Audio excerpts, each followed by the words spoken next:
27 फेब्रुवारीसाठी आपण Nifty bank निफ्टीचं analysis करणार आहेत. जर का आपण वन डेमध्ये जर बघितलं,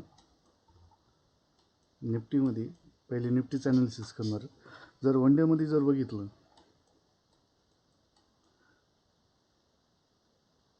तर एक मोठी पिन बार कॅन्डल तयार झालेली होती. 20 EMAचा सपोर्ट घेऊन, एक वर्जिन CPR होता, प्रिव्हियस वर्जिन CPR, त्याचा सपोर्ट घेऊन एक मोठी मोमेंटम ह्या दिवशी झाली. त्यानंतर direct market gap up open झालं आणि एक साईडवेज मार्केट जाऊन क्लोज झालं. त्यानंतर आज परत गॅप डाऊन मार्केट ओपन झालं आणि एक डोजी प्रकारची जवळपास कॅन्डल तयार झालेली आहे.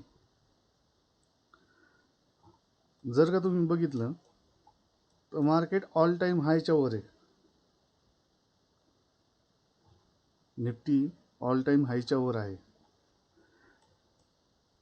तर आपण इथून निफ्टीला बेरीज साईडचा व्ह्यू कन्सिडर करणं चुकीचं राहील.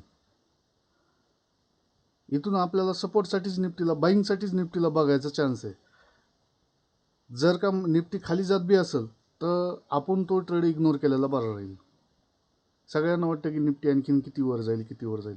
आपल्याला माहीत नाही किती वर जाईल. मग त्यासाठी आपण लगेच निफ्टीला शॉर्ट करत बसणार आहेत का? नाही. आपल्याला कॉन्फिडन्स येत नाही ना निफ्टी खाली जाणार आहे म्हणून, तर आपण तिथं डाऊन साईडचा ट्रेडच न करण्यात बरं आहे. आपल्याला काय व्ह्यू काय दिसायला लागला आहे? बाईंग साईडचा व्ह्यू दिसायला, तर आपण बाईंग साईडचा ट्रेड बघणार आहेत.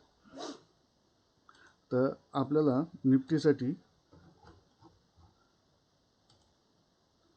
उद्याच्यासाठी काही सपोर्ट रेजिस्टन्स आहेत.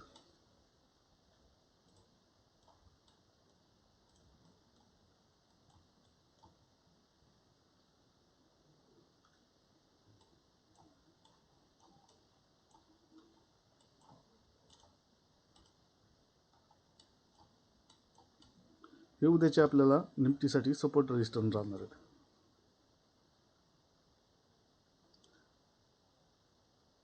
जर का निफ्टी ह्या दोन लेवलच्या मध्ये जर ओपन झाला, हे ज्या ग्रीन लेवल आहेत आपल्या, हा एक सपोर्ट झोन आणि हा एक सपोर्ट झोन, जर का निफ्टी ह्या दोन लेवलच्या मध्ये जर ओपन झाला तर आपण ह्या लेवलपासून एक सेलिंग साईडचा एक छोटासा ट्रेड पाहणार आहेत, जो की ह्या आपल्या सपोर्ट लेवलपासून, आणि ह्या सपोर्ट लेवलपासून परत डबल बाईंग साईडचा एक रिव्हर्सल ट्रेड पाहणार आहेत.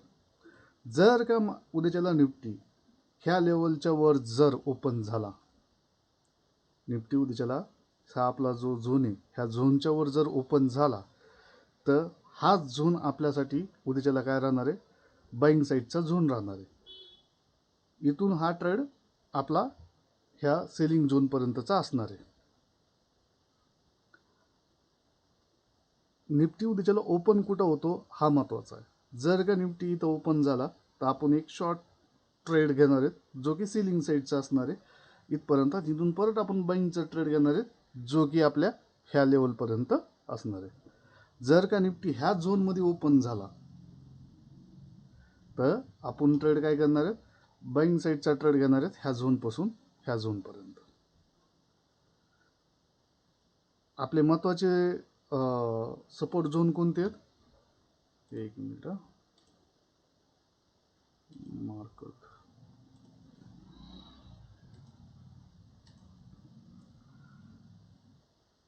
जर का उद्याच्याला निफ्टी 22,125 ते 22,139 ह्या लेवलच्या वर जर ओपन झाला तर आपण 22,139 ते 22,125 ह्या झोनपासून आपण बाईंग साईडचा ट्रेड घेणार आहेत आपल्या रेजिस्टन्स झोनपर्यंत, जो की रेजिस्टन्स झोन आहे 22,221 ते 22,241. जर का निफ्टी ह्या दोन झोनमध्ये जर ओपन झाला 22,125च्या खाली आणि 20,050च्या वर, 22,125च्या खाली आणि 22,050च्या वर जर ह्या झोनमध्ये जर निफ्टी ओपन झाला तर आपण ह्या ठिकाणाहून बाईंग साईडचा एक ट्रेड घेणार आहेत, जो की आपल्या ह्या झोनपर्यंत असेल, आणि सेलिंग साईडचा एक ट्रेड जो की आपल्या ह्या झोनपर्यंत असेल. दोनच हे ट्रेड बनतात. ह्याच्यात जर खाली जात असेल तर मी ट्रेड इग्नोर करीन. हा जो बाईंग साईडचा झोन आहे आपला, हा झोन जर ब्रेक होऊन जर मार्केट जर खाली जात असेल तर मी तो शॉर्ट सेल इग्नोर करेल. मी तिथं ट्रेड न करण्यात मी ट्रेड करणार नाही खाली समजा. कारण की निफ्टी वन डेमध्ये जर बघितलं, विकलीमध्ये जर बघितलं तर कंटिन्युअसली बाईंग साईडकडे चाललेला आहे. जर का आपण बँक निफ्टीमध्ये बघितलं, बँक निफ्टीमध्ये जर का आपण वन डे कॅन्डलमध्ये बघितलं, वन डे कॅन्डलमध्ये आपल्याला काय दिसतंय, एक बेरिश पिन बार दिसते. आपल्याला काय दिसतंय, बँक निफ्टीमध्ये वन डे कॅन्डलमध्ये एक पिन बार कॅन्डल दिसते, बेरिश दिसते. पिन बार कॅन्डल आहे ती बेरिश आहे का बुलिश आहे ती नंतर बघू. एक आपल्याला पिन बार कॅन्डल दिसते, पण ती कुठं दिसती आपल्याला, ही जी आणखीन एक पिन बार कॅन्डल आहे त्या पिन बार कॅन्डलच्या सपोर्ट लेवलच्या जवळपास आपल्याला ती कॅन्डल बनलेली दिसते.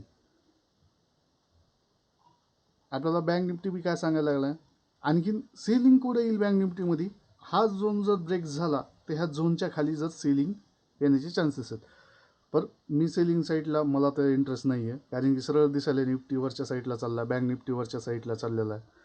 तर इथं ब्रेक बी झाला तर मी इंटरेस्टेड नाही की खालच्या साईडचा ट्रेड घ्यायला, कारण की परत कुठून तरी एखादी बाईंग येईल आणि जे कमवलेलं प्रॉफिट वापस जाईल. त्यापेक्षा आहे ना, मला माझ्या झोनमध्ये जर मार्केट ओपन झालं तर त्या हिशोबाने ट्रेड घेतले जातील. जसं की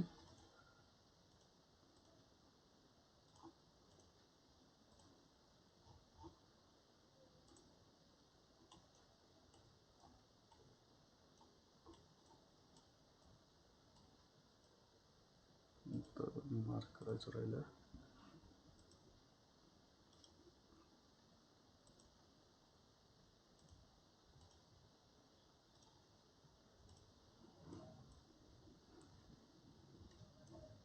जर का उद्या झालं बँक निफ्टी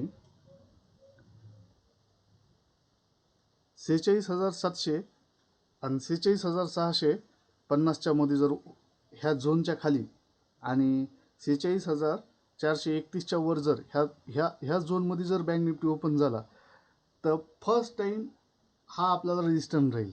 ह्या रेजिस्टन्सपासून एक शॉर्ट सेलिंग येऊ शकते हे आपल्या बाईंग झोनपर्यंत. आणि ह्या बाईंग झोनपासून परत डबल हा बाईंग झोन कोणता आहे, 46,366 ते 46,431. ह्या बाईंग झोनपासून परत डबल एक बाईंग येण्याची शक्यता आहे, जी की ह्या झोनपर्यंत येण्याची शक्यता आहे. जर उद्याच्याला बँक निफ्टी ह्या झोनच्या वर जर ओपन झाला तर उद्याच्याला हा रेजिस्टन्स बी ब्रेक होईल. हा छोटासा रेजिस्टन्स आहे पण तो बी ब्रेक होईल. ह्या झोनच्या वर जर बघितलं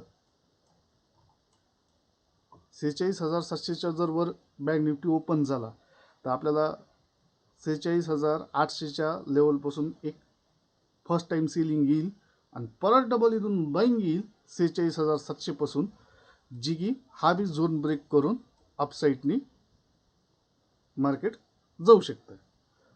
कारण की आपल्याला वन डेमध्ये तर सरळ सरळ दिसायला लागले की सपोर्ट झोनला आहे मार्केट. सध्याला निफ्टी बँक निफ्टी सपोर्ट झोनला आहे. ते ब्रेक बी झाले तर मार्केट जायला एक वन साइडेड ट्रेंड बी भेटल तुम्हाला. पण मी इंटरेस्टेड नाही तो ट्रेंड कॅप्चर करायला. मला माझ्या झोनमध्येच पाहिजे, कारण की वन डेमध्ये मला सपोर्ट लेवलला मार्केट आलेलं आहे. Nifty bank Nifty one day लेवलला सपोर्ट लेवलपाशी आलेलं आहे. जर का मला स्विंग ट्रेड घेऊन जायचं असेल तर तो मी बाईंग साईडचाच घेऊन जाणं प्रेफर करेल, जे की सेलिंग साईडचा न घेऊन जाण्यापेक्षा बरा राहील. Okay, thank you.